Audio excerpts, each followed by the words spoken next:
Bum, bum, bum.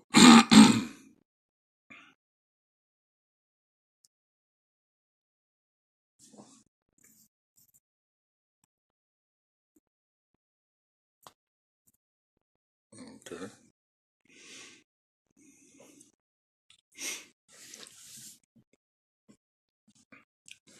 Going to wait a few minutes. Actually, no, not too long. Give folks a chance to come in, join me. If not, I'm going to go ahead and get started, and folks can join me on the replay. So give it about 30 more seconds.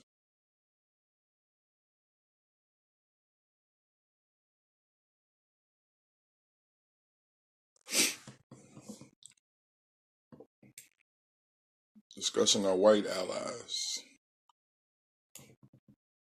and I think sadly, for a lot of brothers and sisters, we don't consider the role that our white allies play in our struggle.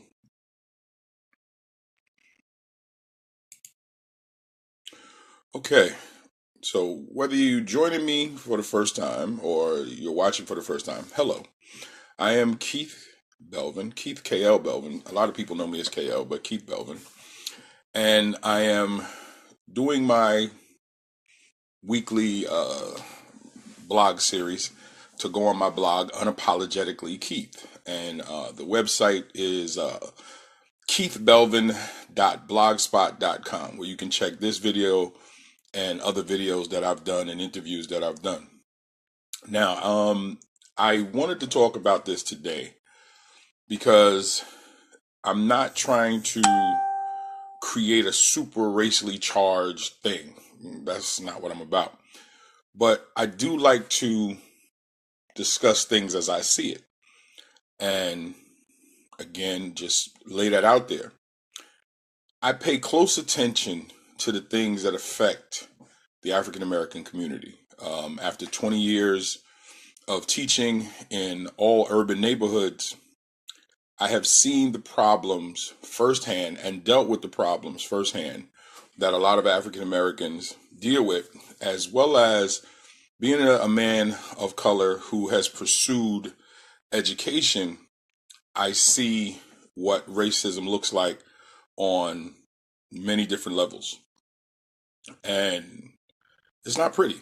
It's not pretty at all. And right now in this country, we are at the most racially charged that we've been since maybe the civil rights movement, since the late 60s, early 70s, where racism and acts of racism are happening so frequently that they're becoming the norm. And so it got me to thinking. And first and foremost, I want to give a big shout out to Amy Woodson. And the reason being is I've been on interviews with her on my friend Zion Roseborough's radio show. And Amy is a white woman, but she is supportive of the things that go on with folks of color. But she's incredibly intelligent, and she makes no excuses about where her allegiance lies in the things that she does. So we have similar views on where we as folks of color and folks who are white should actually align themselves. And I think what I find disheartening is the number of brothers and sisters who continue this claim of we have to do it, as if we can't accept any help from anybody else to be able to lift ourselves up from the problems that we have, as if the problems that we have were created by us alone. And we have to reshape our thinking into a better understanding that if systems are in place at each level to prevent people of color from achieving, then not only do we need our white brothers and sisters, we're not going to be able to do this without them, because those systems are intricately, excuse me, I hate that word, intertwined into the daily fabric of what goes on in this country. And to get around a lot of the padlocks that are in place, we're going to need individuals who look like those who control the system to get in, because we can do all the yelling and screaming we want from outside. But if we can't get into the heart of the systems to change them, we don't stand a chance. Now, let me paint the picture for you. You can stand outside and throw all the rocks and shoot all the guns you want, but if the fortress is fortified, we need a way in. And something I heard Amy Woodson say on one of the interviews that we did, she said that the middle class white is the bulletproof vest to those in the black movement. And I understood that, because there's just things that a white man and a white woman can do for us that we can't do initially.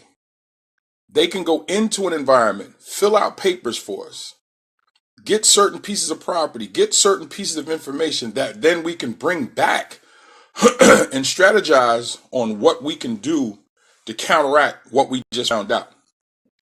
So we can't run around here screaming knowledge is power and then not have means to get to the knowledge that's needed. And so we have to have allies who are not black. There are so many cultures who are anti-black as it is, but we have to have allies, and we have to have a strong vetting system for when we bring these allies in, because yes, they're going to be plants. And yes, there's going to be those that are going to fake like they want to be down with the cause, only to try to destroy it from inside. That's going on for some time. The Black Panthers, they use black and white folks to destroy the Black Panthers.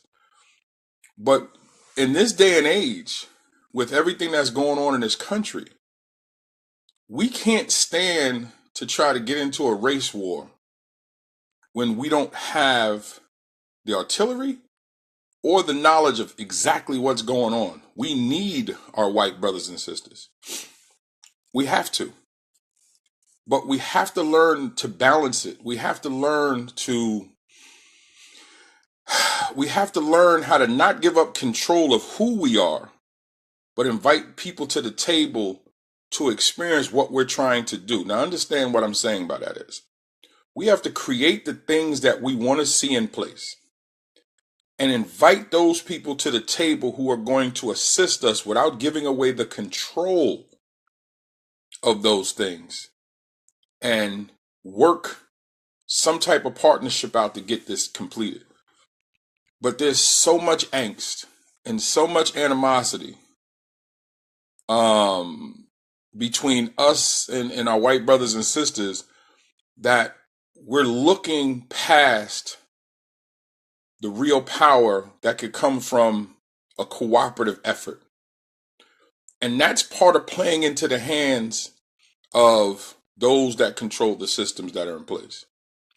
See, we already know that we have a president who is going to side with the white supremacists. We know that.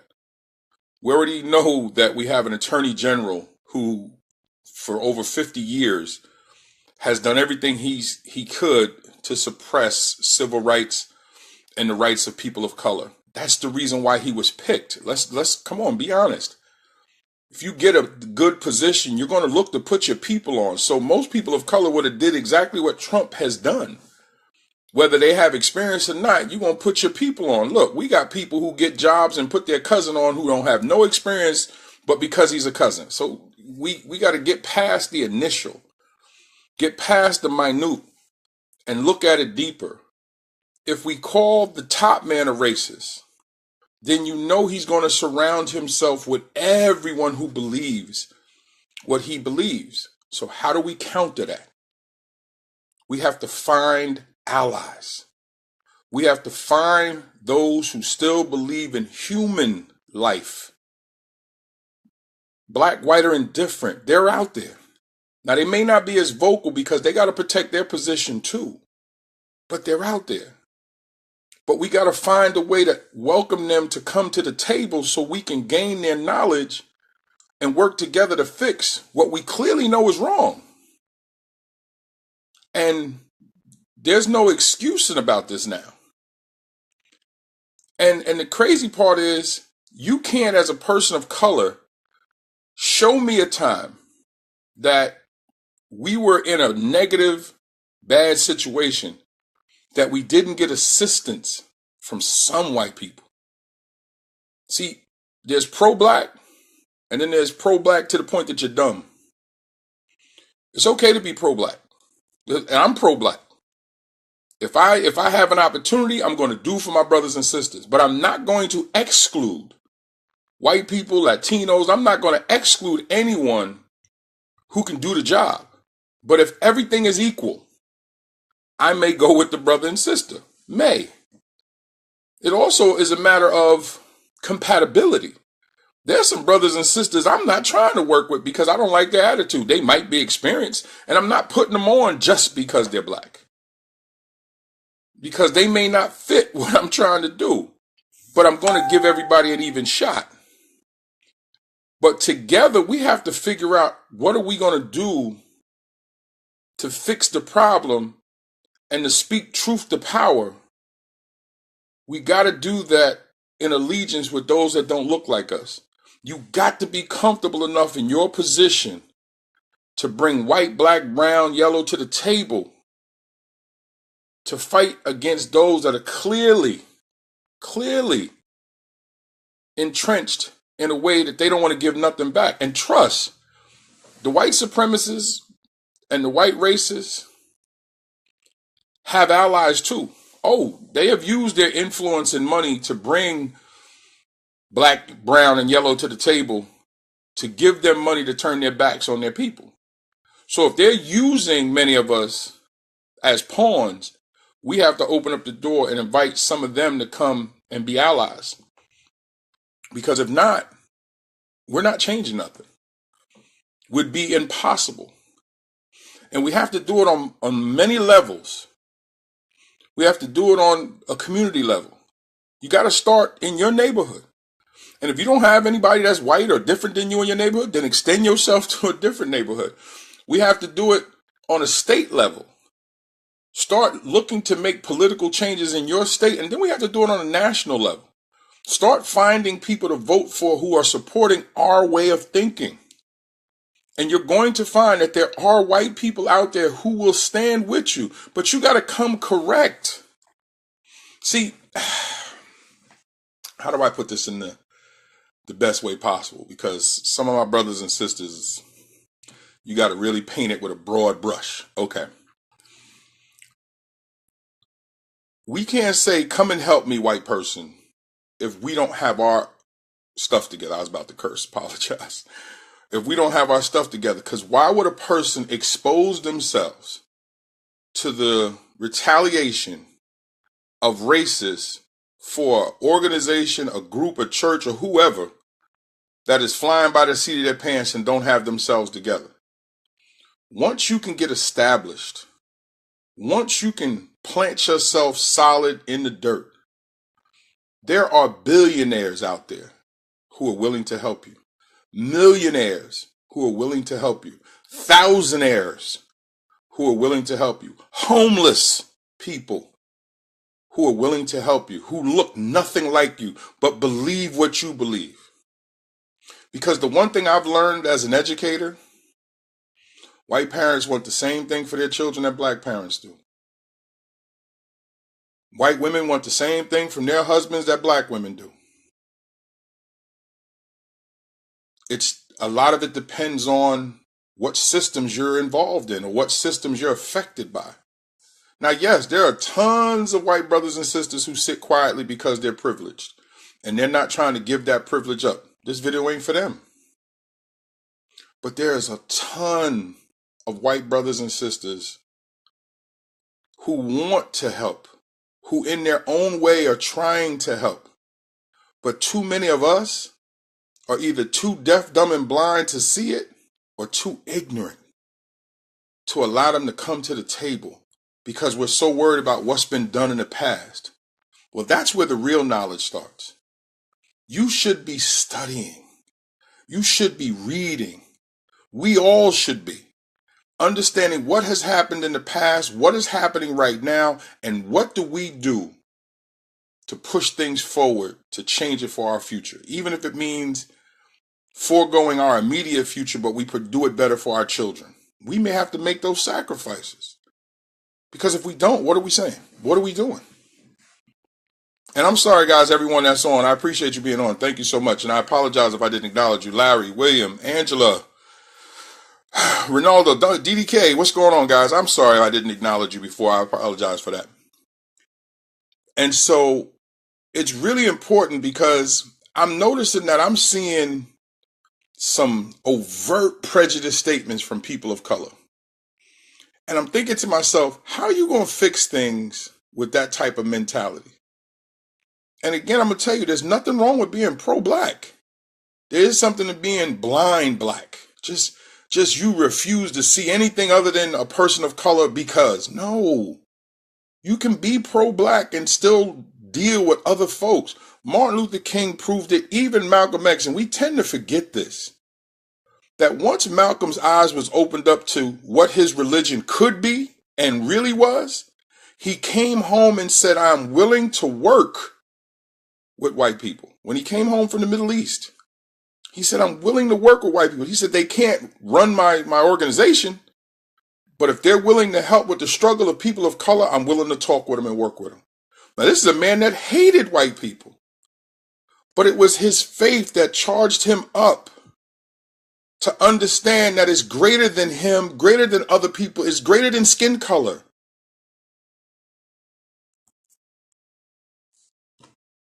Oh, thanks, Larry. I appreciate it, brother. And we have to get to that point. So I would be amiss if I didn't say this. So I'm going to make my church folks mad. Some of my Christian brothers and sisters, you really suspect. You are really suspect. Sometimes I wonder, which Bible are you reading? How can a Christian brother or sister see color? Please explain that to me. I don't care what white, brown, yellow has done to us. And I don't want to get into whether you're a believer of the Christian faith or not, because what I'm saying right now doesn't pertain to you if you are not a Christian. Just lay back at the cut. Let me holler at my Christian brothers and sisters for a second. Because if you're not a Christian, it don't matter to you what I'm about to say. But to my Christian brothers and sisters, how do you read your Bible, claim to be a man or woman of God, and you see color, but claim to be loving to an all-knowing, all-everything deity in God through Jesus Christ? How's that work? By the sheer design of our faith, we are supposed to be open to everyone, because everyone is a child of God in our eyes. We're supposed to consider that. So even more so, should our brothers and sisters of the faith be out on the front lines, opening up the doors for our white allies. Because we're supposed to feed our enemies, as crazy as that sounds to some people who are not of the Christian faith. Yes, our book says feed our enemies. So yeah, go ahead and take your shots. Go ahead and say, so wait a minute, you're going to feed the slave master? Yes, that's what our faith says. It's not for me to debate you right now on that. See me at another time. But back to what I'm getting at is,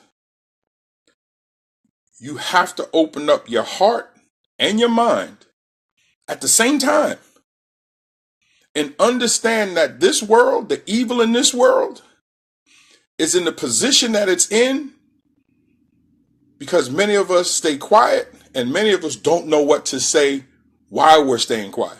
And in those of us that know what to say, well, fear is the other part. But it doesn't change what I'm talking about.